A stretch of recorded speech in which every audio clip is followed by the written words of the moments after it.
So now we come to the final presenter of the first session. And this is Rekha Reddy. In Hyderabad, her name is synonymous with Ikebana. And Hyderabad may be a big place, but yet it's a small place in many ways. So I'm happy to say that I've known Rekha and have met her in many forums. So I'm happy to see her here too. Rekha will make a presentation. She's an Ikebana Sub-Grandmaster.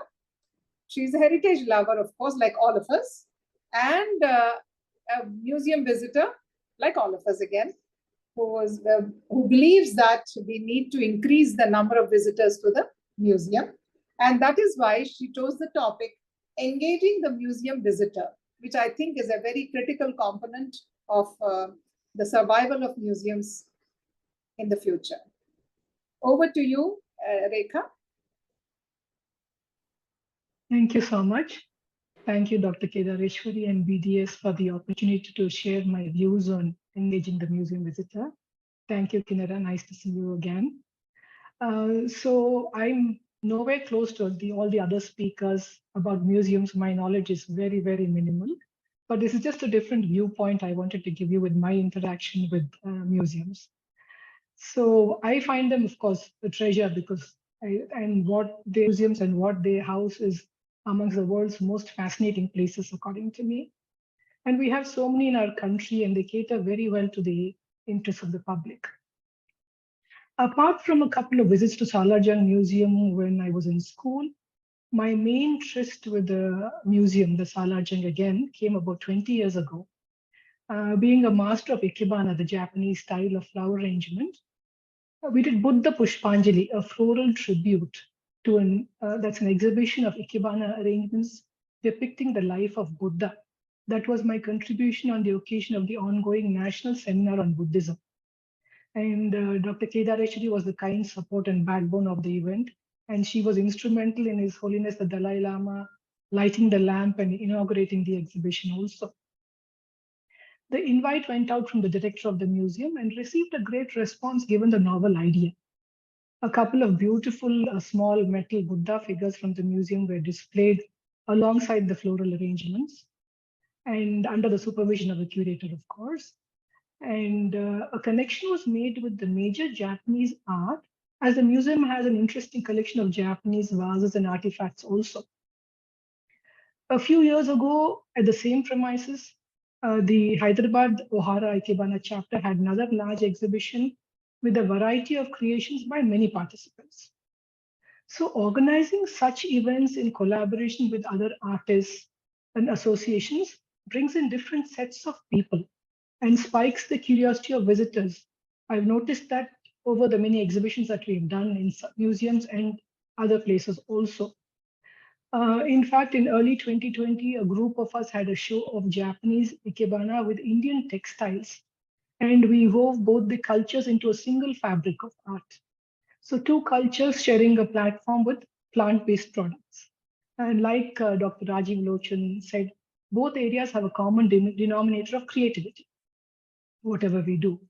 So there were volunteer members talking to the museum visitors about the art of arranging flowers, the weaves of India, the wide variety that we have. So the museum kindly again allowed a few pieces of fabric from their collection to be put on display with matching Ikebana next to it. There was a beautiful pink Banaras, 19th century Banaras. So we put some pink ginger flowers and made a lovely arrangement with that. Then they gave us some himru and telia rumal, both again of the 19th century. And a note on the weave, the technique, the age of the fabric was put up. So it made an unusual, I can say, riveting combination for those viewing. The purpose here was also to highlight our weaves, many of which are on the way due to modernization and less frequent use of saris and traditional wear. So as Dr. Kedari said, it's a small attempt at the goal of preserving heritage for prosperity. So I think there are a few pictures from that, and I will try to share screen. Otherwise, I think we have to have Samita to help. Shall I just try, Samita, whether I can? Yes, ma'am. Or maybe I should just I think it'll be easier to rely on you. I think, can you do that, please? Yeah, I'll do That that. will No be problem. simple. I won't make a mistake.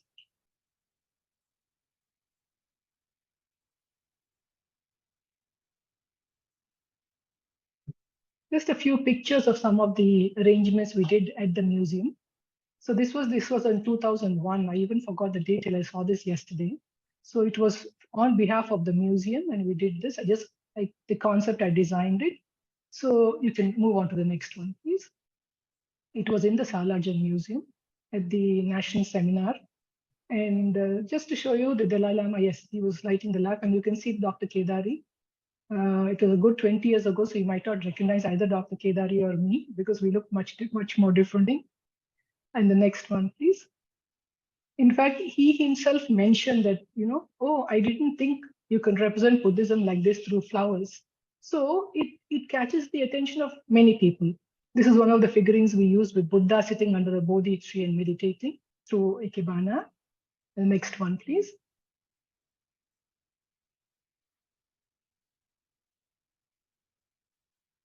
So this was it's a typical Japanese Ikebana style called the one row form.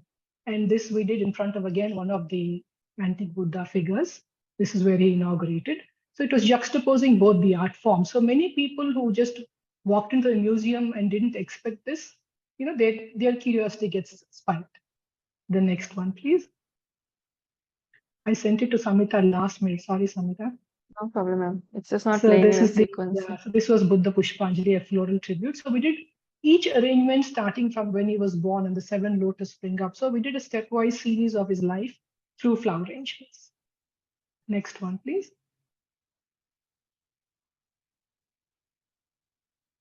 So this was him meditating under the Bodhi tree and like a landscape water flowing view next to it. The next one.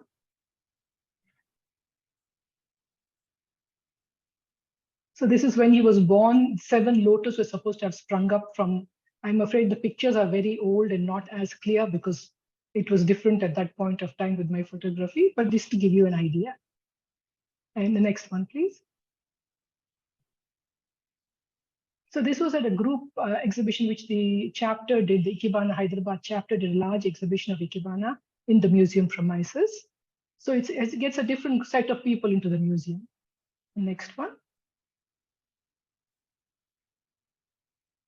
This was one we had saying blooms and looms, where we had the fabric, different kinds of fabric and saris, and we had Ikebana arrangements to match next to it with a note on both of them. This was again something very different. We had about 50 large arrangements in the hall. You can see some of the fabric also put up there. The next one.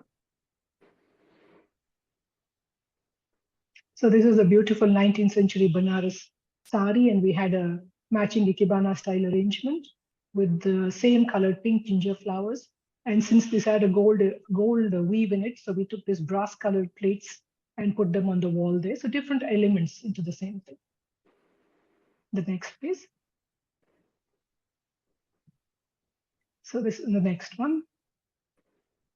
So these are all visitors. This is my mother who taught me Ikebana. So this was outside the museum, the Salajan Museum, where we had blooms and looms. So we can see the sari and an Ikebana arrangement. So people walking by also will say, okay, this looks something different. I wonder, the curiosity. Whether they come in and enjoy it or not is a different thing, but then at least their interest coming up. The next one. So we have a sari with this kind of, the design, which is like a water thing, and we do a water arrangement. Next to this is from Pondicherry, the sari. So people learn about weaves, the different kind of techniques we have in our country, because the weaver community is dying, because, I've seen it lessening. So it's our effort at trying to keep up that part of our culture also. Next.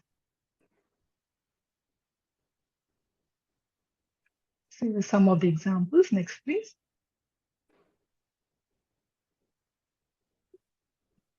Yeah, the next, please. This is just give you an idea of what we did in the museum. So museums can think of this like even special dates and things like that. This is another one we had with yoga in Ikebana I had done on June 21st, where we spoke about the yoga poses, and we chose about, say, 10 or 15 poses and did an Ikebana arrangement to match the pose. And we speak about the local flower, we use regular Kanakambram, the Crasandra flowers, which weave and put in our hair. So we're also talking about local foliage and, and flowers, local flora, and also about our Ikebana poses. Next one. This is the yoga in Ikebana we done at Raj Bhavan during the president's visit. It was on June 20th. So we just used the Ikebana and did the entire Surya Namaskar through Ikebana arrangement. So if you see them, you can see the different poses that we had done. Next one. So we had the members do the pose, we spoke about it and did an arrangement to match the pose. Next, please. See, if you can see it, maybe you can recognize it's kind of like a Padmasana, when you sit cross-legged on the floor. So it's that one. Next one. And this is the last one. Okay, done. Very good, excellent. I think you can stop sharing screen. Thank you, Smita. So this is just different ways of, putting, like if it's an international day of, say, water, so you do water-based arrangements. So the museums can collaborate like this and make it more interesting for different sects of people. So this is the main thing I wanted to say about my experience with museums.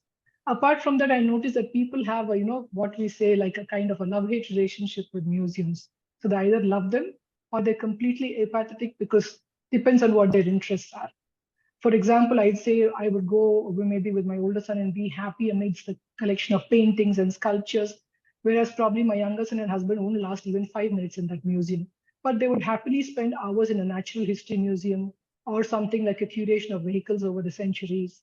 So it's understandable, but irrespective of hobbies or interests, what can one look into to hold the visitor's attention? Clear descriptions of each, please, a short note, a detailed one, or a brief title with audio guides that we've seen. You can have layered labels for those who are interested. They can delve deeper into the history of the object. That will be a welcome addition. And about the option of a docent, I find, with explanation, with conversation, question answers, can make the time spent more engaging. It's good to increase the level of interaction. This can happen at a permanent exhibit or even a traveling show. And when we speak of traveling exhibitions in galleries, activities within the museum connected to art and the contents of the ongoing exhibition can become an absorbing addition. This can be in the form of sketching, painting, games, quiz session once the visitors are done with going through the gallery. Gamification is always, it attracts people of all ages and interests. A good library would be excellent, lengthen their experience in the reading room. And of course, good ventilation and lighting always gives a welcome and a comfortable feeling. As Dr. Mani mentioned, art appreciation courses would attract a large variety of people also. One thing different I noticed in membership is membership programs in some of the museums overseas. I think the idea is great where those who are part of it have certain advantages, the privilege to attend exhibit openings, special programs, and other perks. They also tend to feel that they're responsible for the good of the museum and they work towards constructive changes along with the authorities. So having membership, it would be a really good idea. It can be a paid membership where they're kind of donating also to the museum. Then, of course, there are those who come just to relax and look around the collection without a specific interest. But recreational activities with the theme of the history or collectibles can engage such visitors. Immersive experiences, digitally interactive setups are very much in and receiving a great response, but they probably come with a cost. There was one of these Van Gogh immersive experiences I saw recently. I think now it's in Hyderabad also. It's a very beautiful one. There is one Mr. Birad Yagnik locally who does a lot of digital museums all across India and the world now. So there is different ways of doing it. And of course, social media for awareness of what museums have to offer is of prime importance and significance in today's world, especially the younger generation. A good website with information that is up to date on Instagram would be really good. People can view it like Kinara was saying, you didn't know about the Dokra Museum when you went. But when you Google, if that shows up in the beginning, it's easy for people to see. And of course, you have threads and Twitter, so much for the next gen audiences. So these, in fact, social media sites took me to two interesting museums in the last few months. One was a small home house museum by Mr. Murthy in Hyderabad, which has a lovely collection of antique cooking vessels and serving utensils. Yeah. They even have a choice of pre-ordering a wholesome lunch. Another recent visit to New Zealand led me to the Te Papa Museum, which had a special exhibition called Gallipoli about the events of World War I. And the display, along with the creative artistry of these Weta workshops and the write-ups alongside, made it very immersive. And I came out almost feeling the angst of the war and the hardship. It was so well explained and so realistic. So all these are different ways of doing it. And of course, visitors from out of town tend to see the website or the local government cultural sites. So the tourism department can put museums and in the area on the top of the to-do list, when you work along with the government. So these come up first, and they'll tend to come to the museums more. Even an entrance wall of the museum can become a board for some colorful paintings and images. And that makes it appealing right from the beginning. So all these experiences will be enjoyed, they'll be spoken about, and the word will spread into enticing more people into the museum. So this is just an insight into what I feel like as a visitor, because I'm not a museologist, I don't have much experience. But these interactive things and the collaborations I find really very interesting. And we even had the Indian Embassy in Japan invite us because they saw one of our productions, books about Ikebana and Indian cuisine.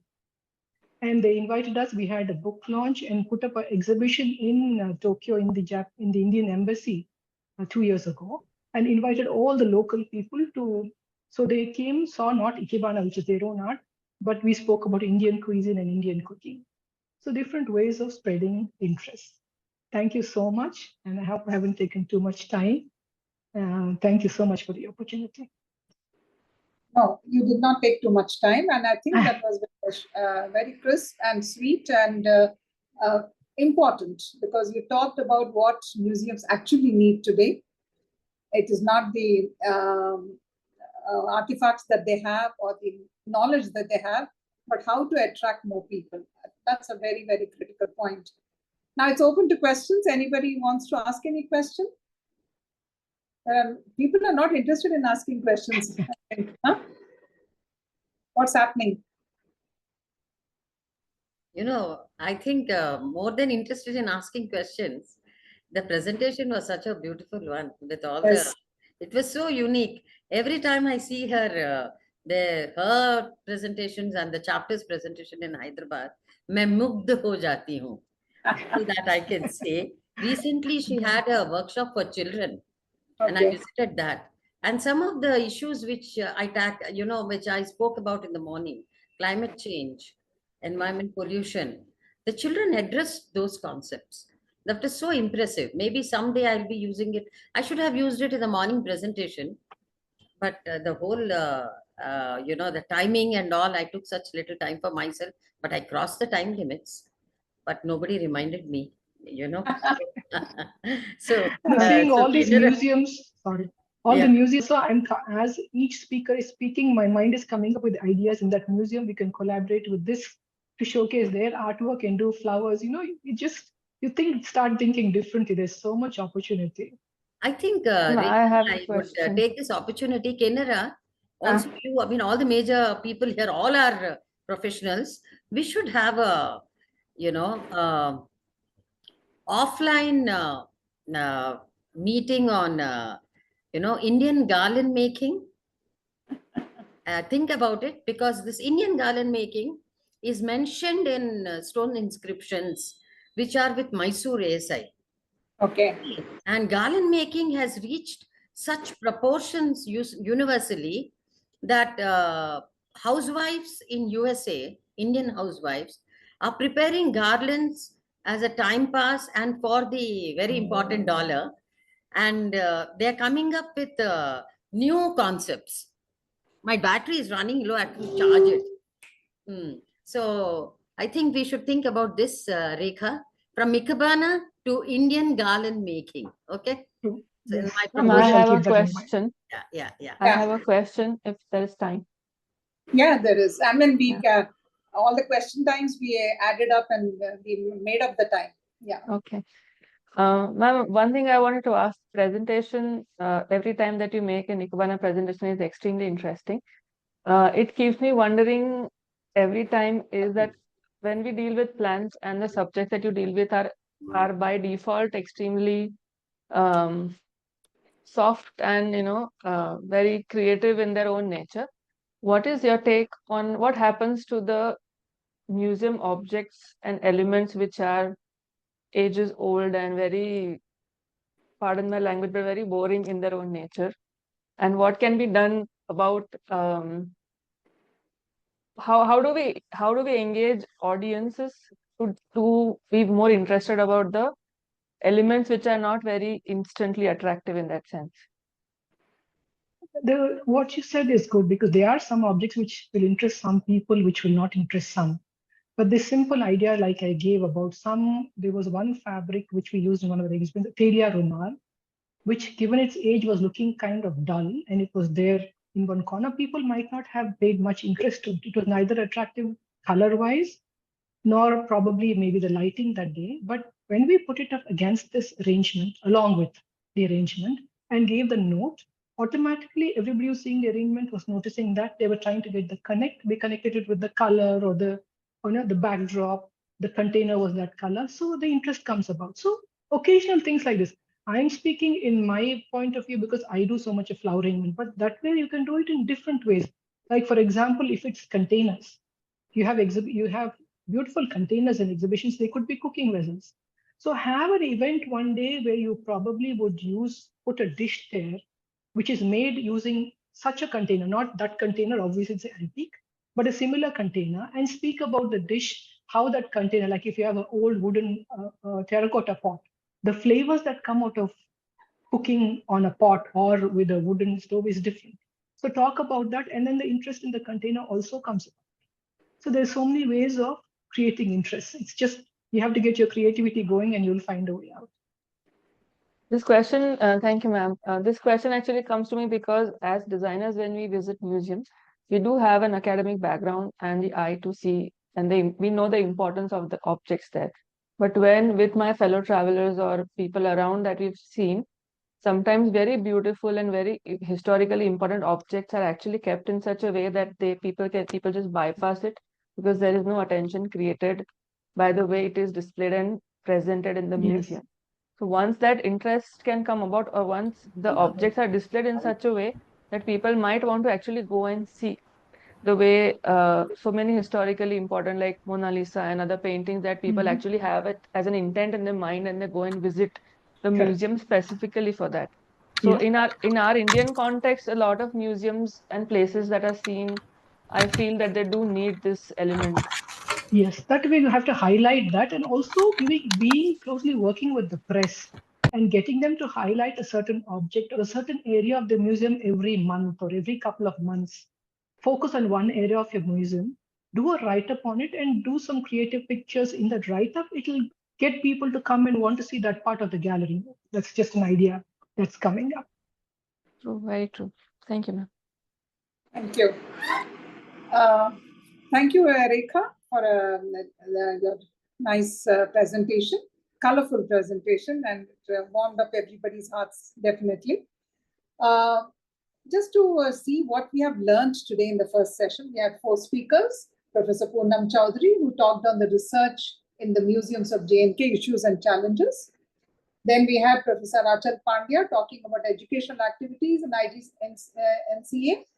Then we had Dr. Poonam Rana talking about her research on examining the education role of ethnic museum section. And finally, we had Rekha Reddy talking about engaging the museum visitor. In a way, everybody talked about engaging the communities, the participation of the communities as being key.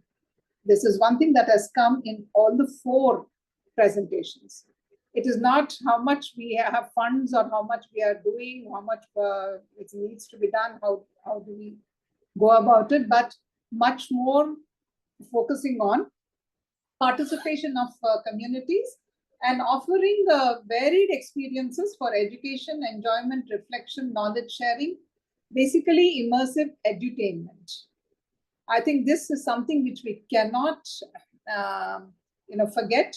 And that's why I think the concluding session of the program did talk about this immersive edutainment in a way. That is extremely important. And then digitization, talking about cultural informatics, inclusivity. Inclusivity is another point that came right from the keynote address. Even Rekha talked about collaboration with different artists and organizations so that you get different segments of the society into it, getting membership programs and all those things. Basically, we need to attract more and more people. And probably, if people don't come, maybe we have to go to them.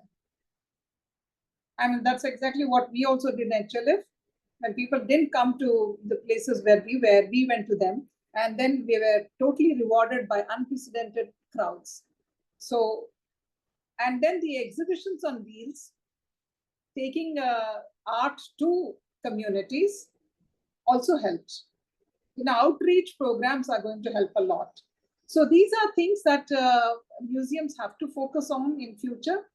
Take education to the doorstep to the extent possible. Try to involve specific segments. Try to involve not just inclusivity, but specific segments with different interests so that there'll be more and more people coming. And there's another thing about our museums, like Samhita said, like Mona Lisa is known, people go there and see her. There are a lot of people who come to Hyderabad and who say that, we have very little time. Museum means too long. Can you tell us if I actually go to the museum, then tell me what all I should see there. Highlighting some of the important things. Don't miss this. Don't miss this. This is the room. In fact, I had to remember the room numbers and everything and tell people that, okay, these are the things you need to go into. So a lot of people don't go to museums because they think it's a very long haul. And to come to something really interesting, you have to see a lot of things which are artistically very important from the museologist's point of view, but actually they may not be as attractive to some people. So how do you focus on some specific things in each of your, museums? So these are the things I take back as learnings from today. And I do hope that you people will seriously consider participating in the Hyderabad Literary Festival with some of your exhibits or archives or talks or whatever it is, and we take them to a larger audience.